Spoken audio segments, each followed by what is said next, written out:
Hey guys, how you doing? I'm Tommy at Dojo Tom Training, and today I want to talk about spearfishing and its relevance to martial arts, to fitness, and overall to life. Before anything else, please hit that like button below.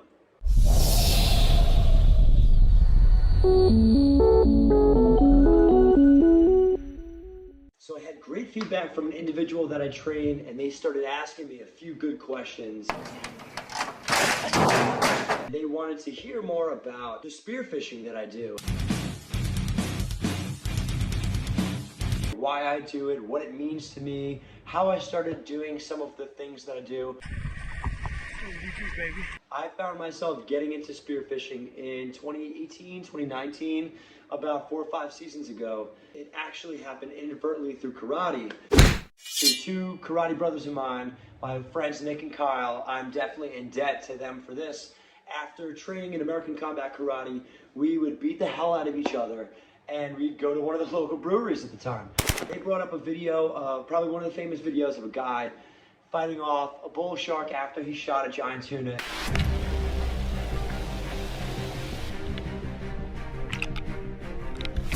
I knew right away this was something I had to do.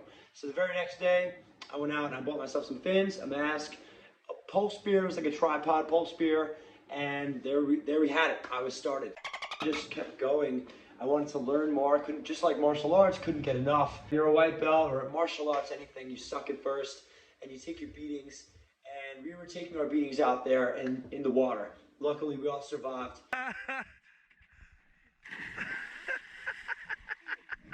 It took me forever to equalize properly. It could be because I broke my nose a couple of times. It could be just because I sucked, you know, whatever it was. But it took me a long time to figure out the proper techniques. Just like many things, whether it's weightlifting, whether it's martial arts, things take time and practice and repetition. With the spearfishing, it was no different.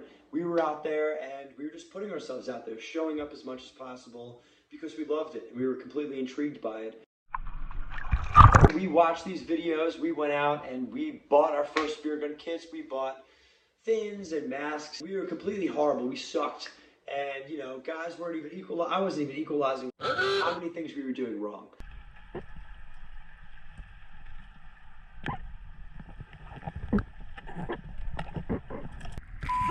Overall, being comfortable in the water and being one with your environment, which is pretty much what free diving was all about. And so the free diving was a whole nother world to me that really did connect with martial arts tremendously because you had to maintain this high and heightened level of mental calmness in a world where you pretty much are not every day. You're not comfortable in every day, and it's just out of your nature, so to speak.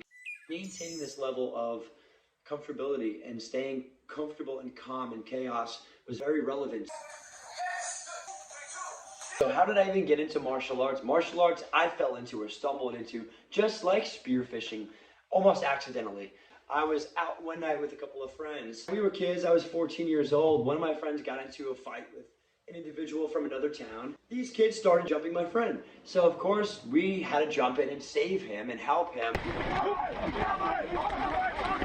This one-on-one fight turned into a brawl. I didn't know how to fight at the time. I had wrestled prior. The only thing I knew about fighting was just to take no shit, was what my dad taught me as a kid. I slam a kid onto a car and I punch him and bam, I get cracked in the face and my nose is just obliterated and broken.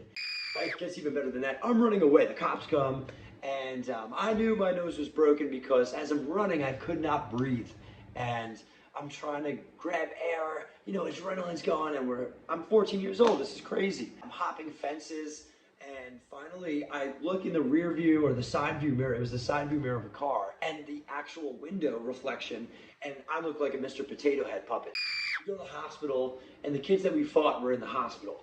Another fight breaks out in the hospital.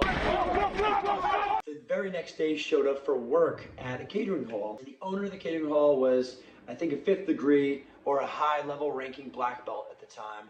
I showed up with these yellow Oakley sunglasses on. I wish I had pictures. He asked me to take them off, and when I took them off, I had 2 big black eyes and a broken, you know, completely broken nose, and I looked terrible. And he just told me to get in the kitchen. I'm in the kitchen, chopping lettuce or whatever he had me doing, and he asked me if I was a tough guy and I knew how to fight. And I told him I knew a couple things. He's beginning to believe. He asked what my dad had taught me, and I just told him, take no you know, and so that was my intro to martial arts. He became my mentor, and from there he advised me, he said, you should probably actually learn how to fight. I showed up for a Tuesday night class, which was American Combat Karate. It was a pretty rough house system of martial arts, of mixed martial arts, where they had basically taken Western boxing, Kyokushin techniques and other systems and just meshed them together. Grappling and American freestyle. This became something that was my backbone for a long, long time, and it became a sanctuary for me. It became a means of learning. It taught me because I wasn't always a good student. Through martial arts, I learned that I could learn, which was probably one of the coolest and beneficial, probably one of the most beneficial things outside of the discipline and everything else that I gained from it. One of the most beneficial things that I learned was a way to learn and how to find relevance in things. So going back to the spearfishing,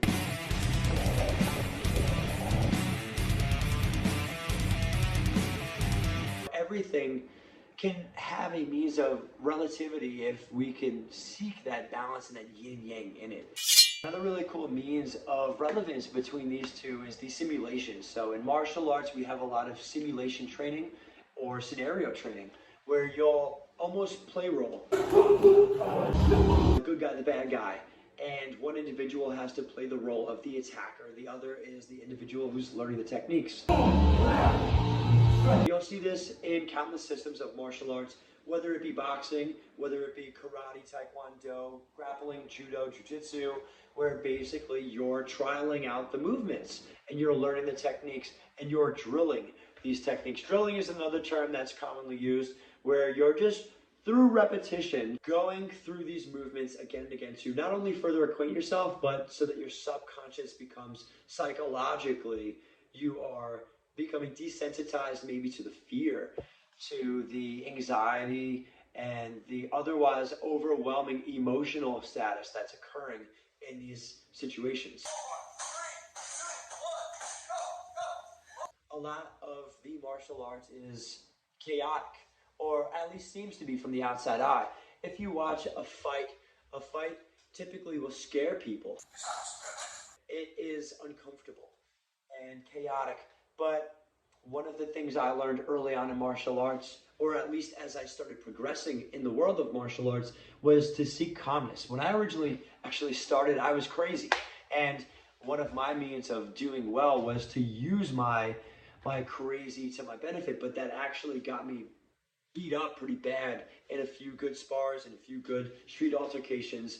Acting wild and reckless will leave you vulnerable and open, and if you meet a good technician and a good fighter, they'll completely capitalize on it. And so that's what I was taught by my awesome instructors, was to find, and they would emphasize this again and again, was to find calmness, to seek calmness in chaos. We would use different means of meditation. Our instructor would have us spar really hard, bring up our heart rate and our anxiety. It's very uncomfortable. You're getting hurt, you know, so it's physically uncomfortable, psychologically, you're out of your comfort zone. And when he saw us get to a certain point, he would have us stop, sit down, and we would just stare into the flame of a candle. He would ask us to find our heart rate, to bring ourselves back, and then not even to bring ourselves back, but to put ourselves into a different new state of mental calmness and to become literally the flame of that candle. With the diving, I find a lot of that same mindset and that same calmness.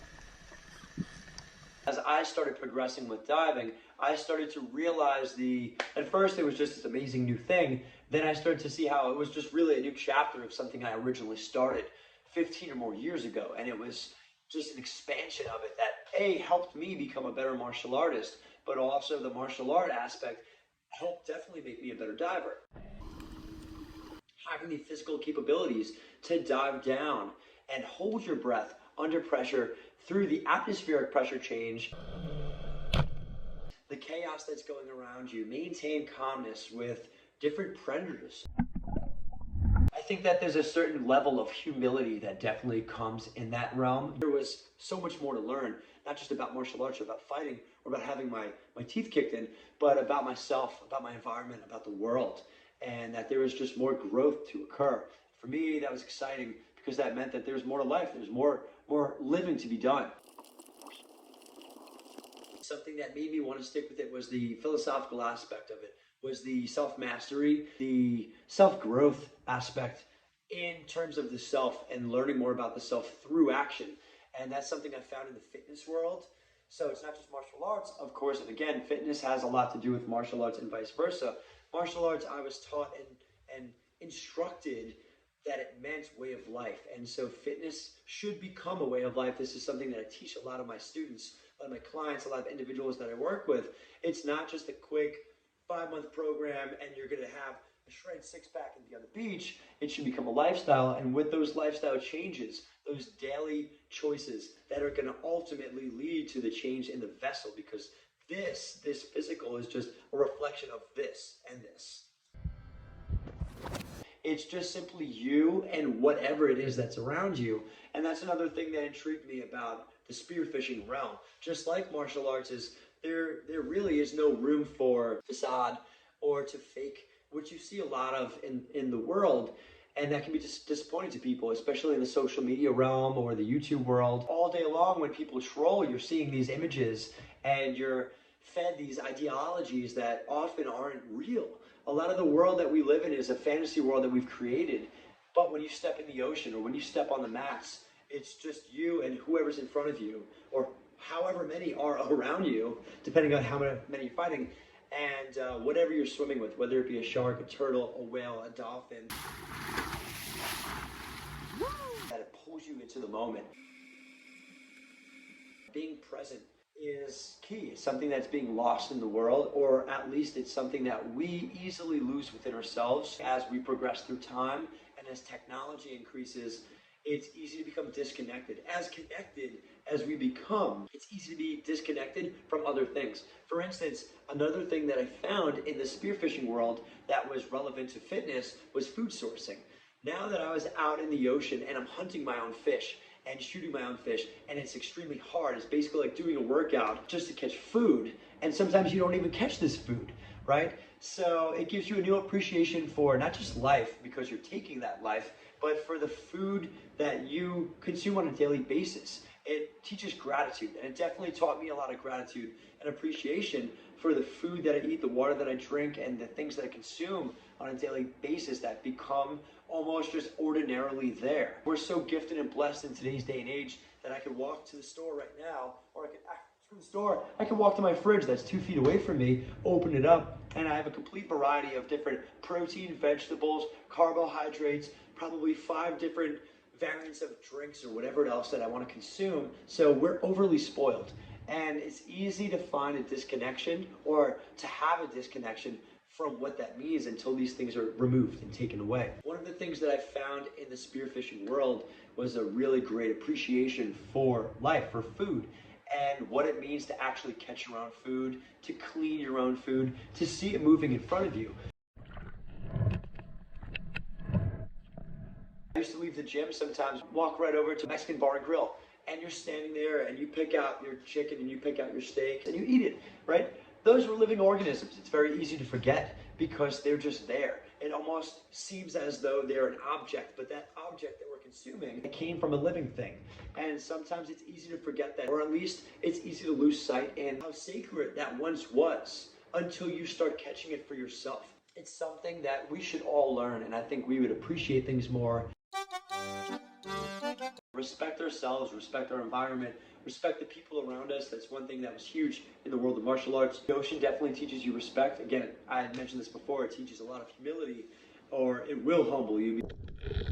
Try to find more connectedness with not just your cell phone and not just the internet, which is very good because I'm talking to you guys through the internet now. I can reach as many people as I can. You're teasing me! As great as it is, try to disconnect from it time to time and try to get out into the ocean, try to get out and just discover what nature actually is. We can learn a lot more about ourselves by doing that. I hope that you enjoyed my video today. Please hit the like button below if you haven't hit it yet. Follow, subscribe, and leave me some comments below.